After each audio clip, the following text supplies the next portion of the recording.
there has been a great deal of international developments over the last 24 hours surrounding the Islamic State push into Syria and Iraq. And while the drums of war may be sounding, thousands gathered in the capital of Iraq, demanding the United States stay out of their country. But perhaps the biggest news, a months-long hostage drama has come to a peaceful end.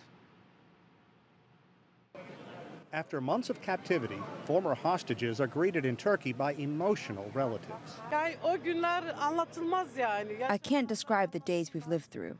My relatives and I can't describe what we felt. When the Islamic State stormed across the border from Syria into Iraq, the group quickly took control of huge swaths of land, including Iraq's second largest city, Mosul. Since June, the IS had held 49 captives seized at the Turkish consulate there. Details of the release are vague, but Turkish officials say they did not pay a ransom or agree to any conditions. Ex-hostages describe how the ordeal began. People wearing black outfits with their faces covered with black veils entered. They assured us that they are not going to harm us. They took all our belongings and told us to leave and go to the street. Turkey's prime minister says 5 or 6 previous attempts to gain their freedom failed. The United States has been trying to get Turkey to join the coalition battling the IS, and for months, Turkey has declined, citing security concerns about the hostages. At the same time, Syrian Kurdish refugees were finally allowed to enter Turkey after being held at the border for several days, and they came by the tens of thousands. The Islamic State launched new offensives in northeast Syria and took control of close to 60 Kurdish communities. Around noon, we opened the crossing and 45,000 people entered into Turkey. Many Syrian Kurds are worried about those left behind in the Syrian city of Kobani. They fear a mass slaughter by the IS without outside military intervention. The chorus of Iraqis demanding the U.S. stay out of their country is growing.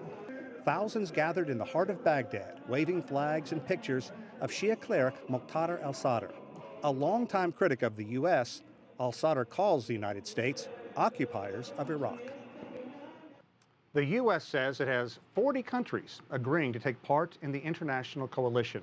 But will Turkey sign on now that their captives are free? Turkey has only allowed humanitarian and logistics operations from a NATO base in its country.